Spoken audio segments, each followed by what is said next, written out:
As a collector, we enjoy many different things from stamps, cars, toys, figurines, but we always have to deal with one common thing, whether it's a design fault because no company is ever perfect, or we have to always deal with the item aging. There's various things that can fail in a toy. So from the Power Rangers Super Sentai series, I picked some sort of items that have issues, whether it's a design fault, a technical problem, or just from age where various toys and things fail. Now, all the items here are from the Japanese Super Sentai toy lines. However, these issues can also appear in the Bandai America toy line as well. Let's first start off with the shift changer. Now, we don't have to worry about these issues in the RPM toy line because the Rev Morpher and the shift changer do not use the same molds. Now, in the Go-Onger toy line, all the sound effects come from the engine soles. However, there is a major drawback. In order for the sound effects to work inside the shift changer, all the buttons, lever have to push on the buttons underneath the engine sole at the bottom, right over here. Now, the problem is, if there's a slight misalignment with the way the buttons push, things will not fire right, because a lot of times you have to push both buttons in order to do a specific sound effect. If only one gets pushed in by the plastic, the sound effect will not fire correctly, and you'll run into the issue where it doesn't work or it plays the wrong sound because it's going for something else. Now, the main common issue with this is that the door latch doesn't push the engine sole all the time all the way down. So whenever you're pushing these buttons, it can cause the sole to lift up too much where the sounds will not work properly.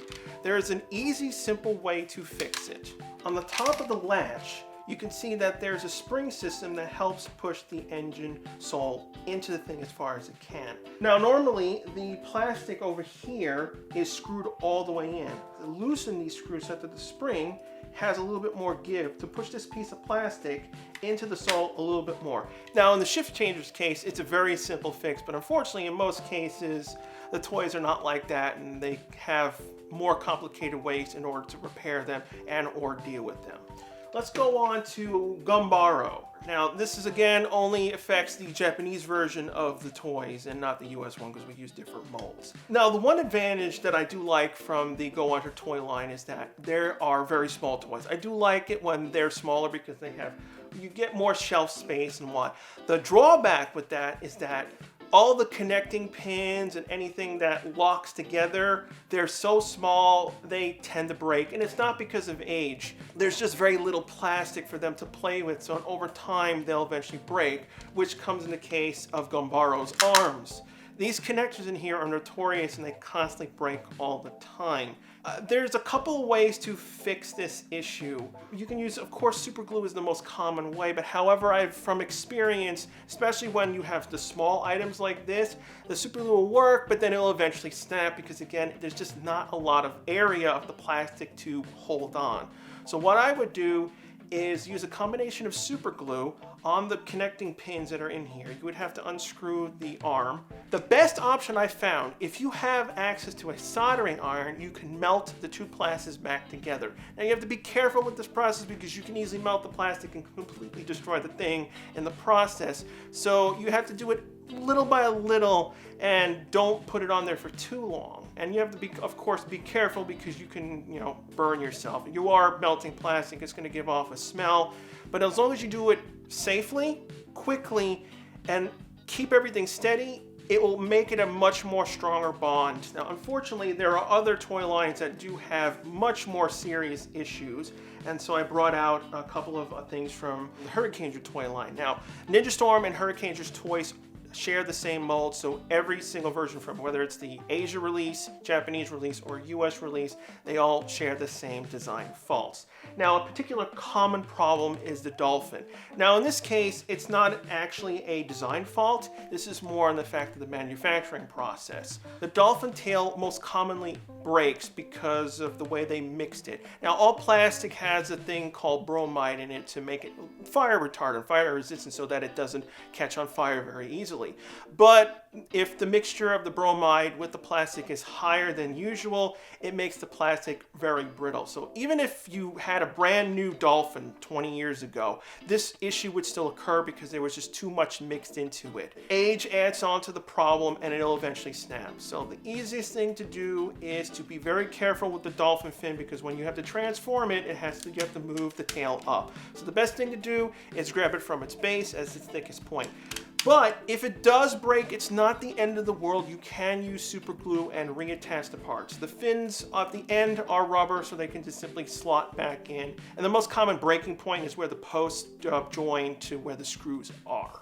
Now, another common area that does break on the Lion Zord in the Hurricaneger toy line is the pins that connect the head. Now, unfortunately, this cannot be fixed. While you could technically fix the pins, the problem is getting access to it. Now, this is a problem every now and again in certain toys where this particularly has a welded part that has it so that you can spin the main around it to do the finisher attack. Problem is, because this is welded, you're not able to separate the two halves, so you can't get access to the points to repair the plastic posts. So unless you can actually unweld and break this off, you will most likely be unable to fix it. And it's the most annoying part because this is the lion's head.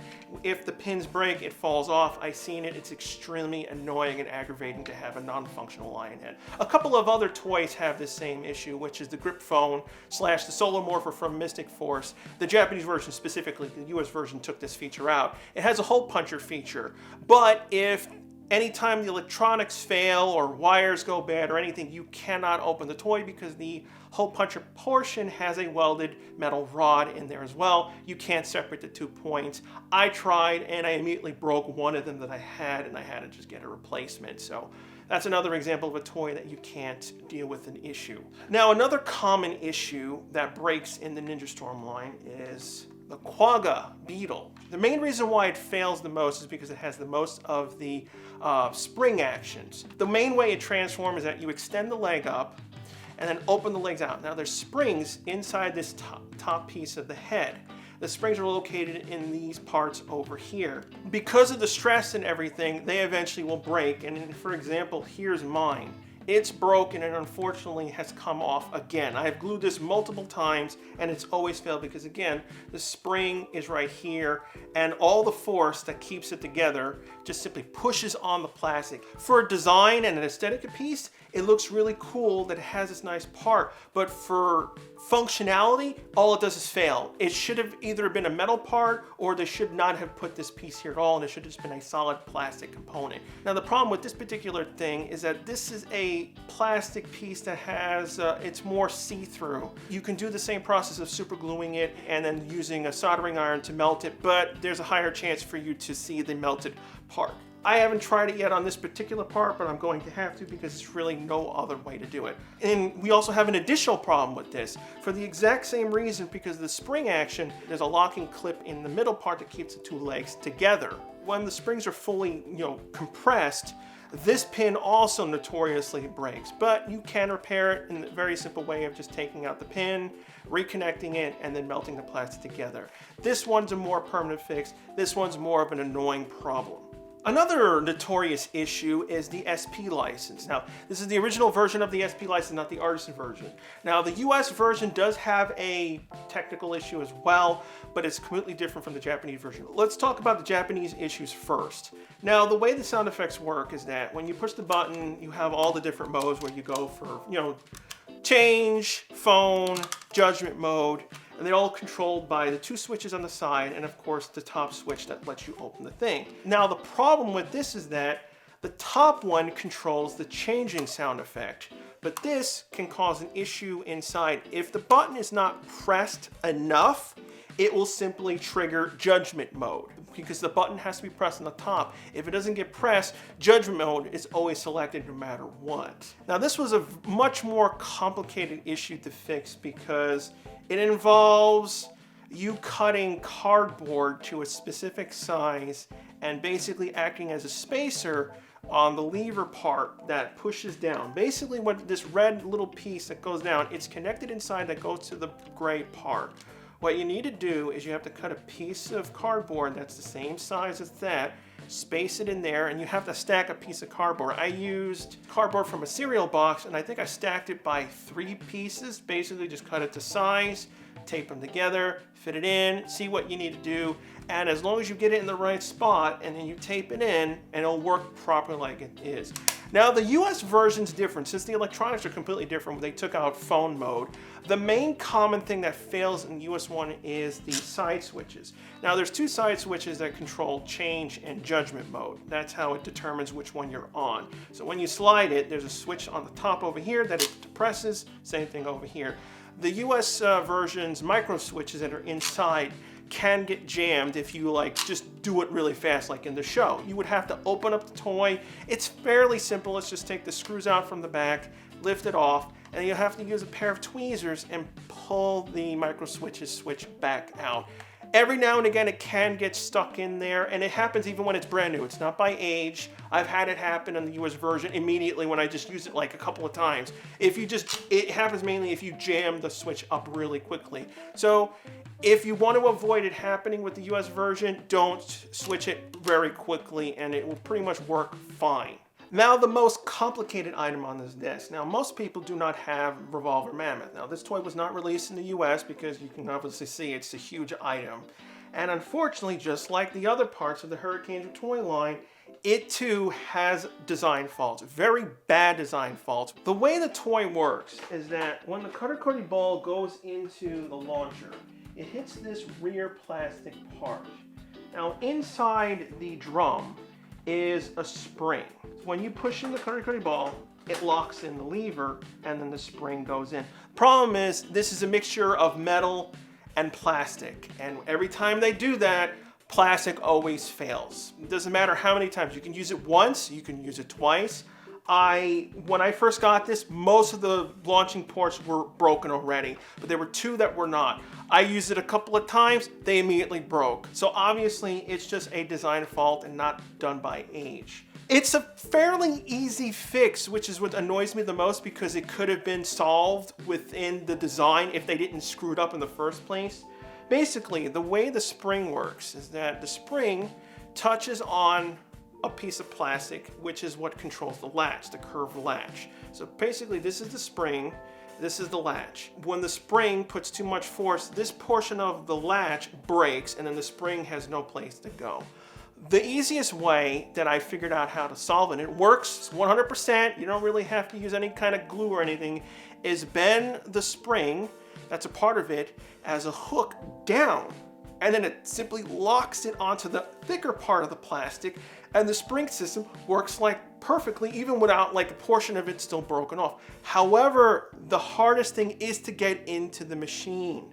That is the drawback with Revolver Mammoth. It's not complicated per se, it's just the process getting into it is annoying. Obviously, the easiest way that you could get into it is simply unscrew the headpiece, take it out, and simply get to the drum. Unfortunately, the easy way doesn't work, because when does the easy way ever work in life? It's always the hard way. The best way to open this is you have to disassemble the side walls of the back part, which will allow you to remove the back piece. However, additionally, when you do remove this, you also have to desolder the wires going to the battery compartment. Then that will free up the back where you can remove it. Then you have access to the drum, which you can then remove, open up, and then you'll see the spring system. If you're not used to opening things or exploring inside electronics and mechanisms, it will be very difficult for you to fix. I've never had the thing break any further for all these years that I had it since. All of them launch, all of them fire. Now there's many more items in the Power Ranger toy line that have all kinds of issues. I picked these out particularly because a lot of people enjoy these particular seasons, but there are also seasons that have common issues where they always break. Unfortunately, there are certain seasons that have designs that just easily break. Their pins, joints, or they just have design faults. No Power Ranger season is flawless. There's always some particular toy that has an issue, whether it's an electronic failing or a piece of thing just breaks because they just simply manufactured it wrong. So yeah, I hope this video helps you in some ways. Sometimes you have to be creative in the ways you fix. You have to put in cardboard. Sometimes you have to make the spring a little bit longer. Sometimes you have to bend things or glue things in ways to prevent it from breaking. Of course, you can use more stronger glues on these plastics because there's a couple of glues that act as like they melt the plastic directly, they bond together. Those are the ones that are more, you know, you have to be careful so they don't go on your skin. Those do work better, but because they're so viscous and thicker, especially on the smaller parts, it's much more difficult to connect these pieces. So that's the reason why, for me at least, it's easier to just use a soldering iron to melt the parts together, but it does take some practice. And I wouldn't suggest doing it if it's your first time go around repairing stuff on the actual part. Rather, if you have, you know, a toy that you don't really care about, rather than trying to repair, you know, something like Revolver Mammoth, which is a very rare toy now, and it's very expensive to import into the US. If you have other toys that you were curious that do they have issues, let me know in the comments. I may continue doing these videos and look at other PR Super Sentai toys that have other issues and ways to fix them. That broke again. That was fixed for years, and that part broke again. That was broken when I bought it 10 years ago, the Quagga part. Like, they were broken in the thing. The toy was never used. It was a completely mint in box black version, Gorei Senpujin. That part was broken from manufacturing. I don't understand what goes through Bandai America or Bandai Japan's head when they design crap. It's just like, yes, let's put all the stress on a spring on a part that's easily removable versus being on solid plastic.